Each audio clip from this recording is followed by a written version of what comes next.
Well, across the city, John McGlynn believes the character of his men saw them through to the semi-finals of the League Cup with a win on penalties over Dundee United last night. The Tynecastle club are unbeaten in all cup competitions this year. Meanwhile, Ali McCoist admits Rangers got what they deserved as they crashed out of the competition at the hands of Inverness. The semi-final draw will be held on November the 8th. It took 2 goals, 120 minutes of playing time and 14 penalty attempts for Hearts to move one step closer to League Cup glory.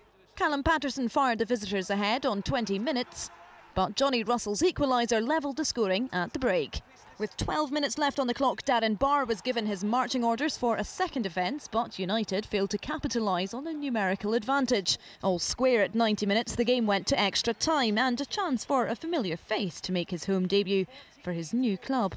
John Rankin came closest to sending United through, but he was denied by the woodwork. He goes for one of his classics and he's just put that past.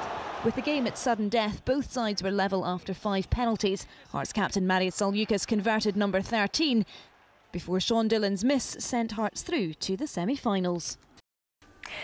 John McGlynn believes John Sutton can play a key role in Callum Patterson's development after pairing the two up front in Wednesday's League Cup win over Dundee United. While Sutton admires the teenager, he admits it may take some time for the two to get used to each other's style of play.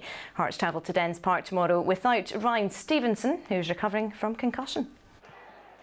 He celebrated his 18th birthday just 3 weeks ago, but Callum Patterson is far from one of the young boys at Tynecastle.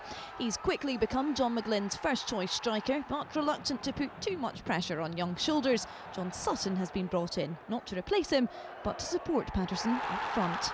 Why would you take one of your better players out of the team? You know, he's done very well. He scored a goal the other night. He scored see, if I was sitting on the Dundee United bench on that and he wasn't playing, I would have gone, yeah, beauty. He scored 2 goals the last time he played. He's now scored 3 goals. It's in your mindset as a manager when you're picking a team as to, will they fancy him playing against you? If you're Sean Dillon, would you fancy chasing him all the day?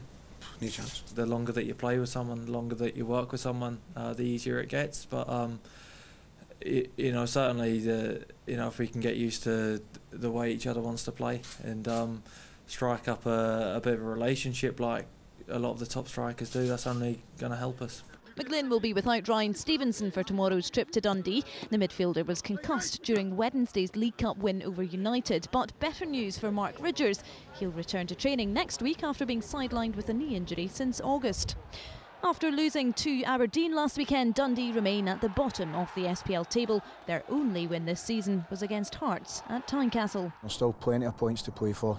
We've got a good mood in the camp, and we can go into the game confident of getting 3 points, and that we've beat Hearts before at Tynecastle, and we look forward to the game.